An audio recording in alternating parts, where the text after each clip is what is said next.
Alors, vous savez, revenons sur la question de la discussion. L'autre jour, j'avais une discussion entre Philippe de Villiers et Ruth Elkrief. Et, sur BFM, je crois.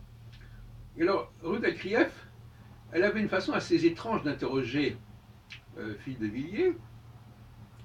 Elle lui disait, mais où voulez-vous en venir? Quelle est votre finalité? Quels sont vos motifs? Quels sont vos mobiles? Et ça l'intéressait beaucoup. Comme si ce qu'il disait lui, euh, elle voulait en quelque sorte le noyer dans la question des finalités. C'est comme si au moins on me disait, voilà, vous avez écrit ceci ou cela, où voulez-vous en venir? Quel est votre objectif? On a besoin d'avoir des objectifs pour faire des recherches. On fait la recherche, mais si en plus il faut avoir un objectif, je fais cette recherche en vue de prouver je ne sais pas quoi, non. On fait la recherche comme ça, parce qu'on veut comprendre certaines choses. Il n'y a pas à expliquer pourquoi on veut, où on veut en venir. Ce n'est pas une question pertinente.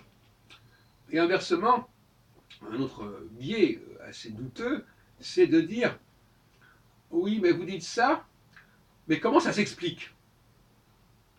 Comment ça s'explique? Par exemple, je constate un fait, ah oui, mais comment ça s'explique? Je constate par exemple que les femmes font moins certaines choses que les hommes. Comment ça s'explique? Il n'y a pas besoin d'expliquer. Il faut qu'on constate, c'est tout. On constate.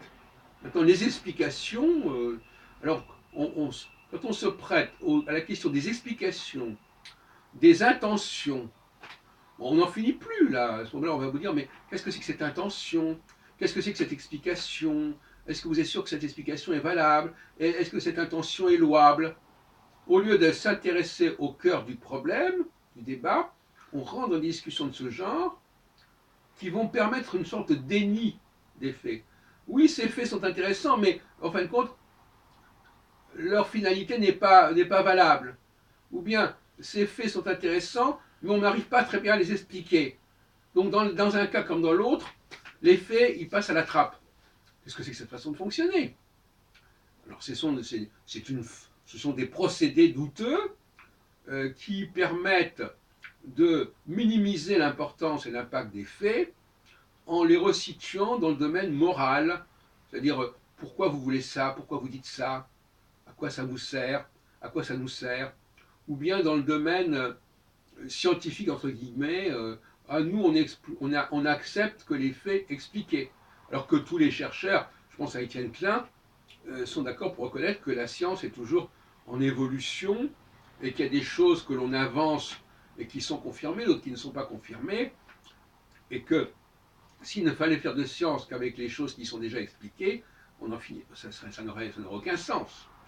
Bon, donc là, il y a des réflexes, des modes de fonctionnement qui sont extrêmement discutables et qui ne respectent pas le fait que l'important au bout du compte, ce sont les faits. Les faits tels qu'on les observe. Même si je ne peux pas expliquer pourquoi il en est ainsi, j'observe ces faits et ça c'est fondamental. Le reste, c'est de la rhétorique.